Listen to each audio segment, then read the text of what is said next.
Did you know that before Jesus the Messiah came into the world, not only his death, but also the way he was going to die had been prophesied? Many of the most important messianic prophecies of the Old Testament can be found in the Psalms, the songs of the Old Testament. The Psalms are full of the great messianic hope that God himself would come and rule in Zion, Jerusalem, as king. And yet at the same time, they also remind us of God's promise to the ancient Jewish King David, Jesus' ancestor, that his throne would be established forever and that his line would not die. But I want to draw your attention to a psalm that truly amazed me when I first studied it. It's Psalm 22. In that psalm we read, my God, why have you forsaken me? Why are you so far from saving me, so far from the words of my groaning? Verse 6. But I am a worm and not a man, scorned by men and despised by the people. All who see me mock me. They hurl insults, shaking their heads. He trusts in the Lord. Let the Lord rescue him. Let him deliver him, since he delights in him. Verse 12. Many bulls surround me, strong bulls of Bashan encircle me. Roaring lions tearing their prey, open their mouths wide against me. I am poured out like water, and all my bones are out of joint. My heart has turned to wax, it has melted away within me. My strength is dried up like a potsherd, and my tongue sticks to the roof of my mouth. You lay me in the dust of death. Dogs have surrounded me. A band of evil men has encircled me. They have pierced my hands and my feet. I can count all my bones. People stare and gloat over me. They divide my garments among them and cast lots for my clothing. Psalm 22 is thought to have been written by King David himself, a man who was met with many trials in his life. However, even with poetic license in mind, what is described in this psalm as though it were happening to him seems extraordinary. It seems unlikely that what is described could ever have happened to him personally.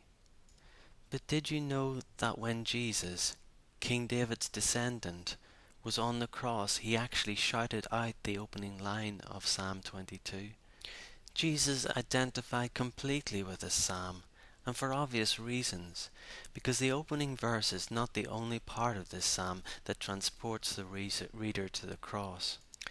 Written hundreds of years before the Romans conquered Palestine and introduced that barbaric punishment of crucifixion to Israel, this psalm so completely describes its torture.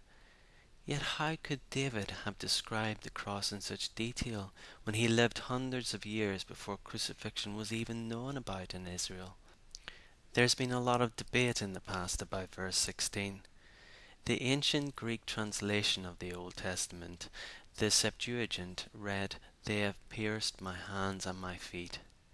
But the Hebrew Masoretic texts, used by Jews for centuries, read instead, "Like lions my hands and my feet."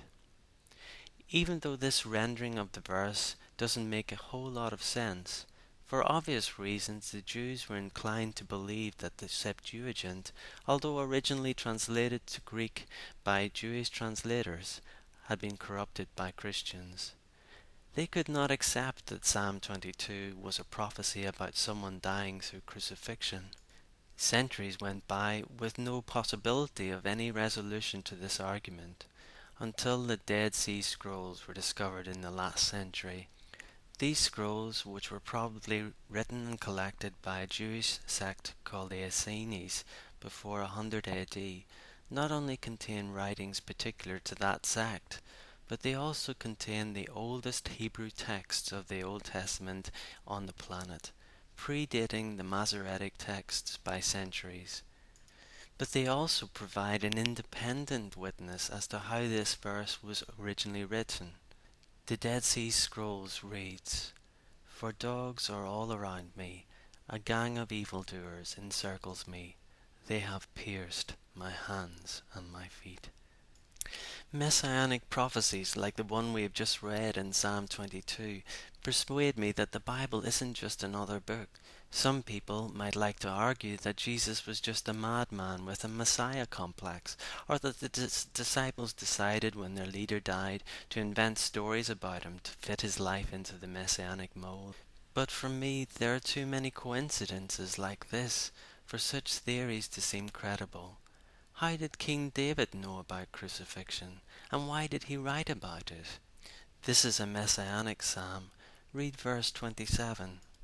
All the ends of the earth will remember and turn to the Lord, and all the families of the nations will bow down before him.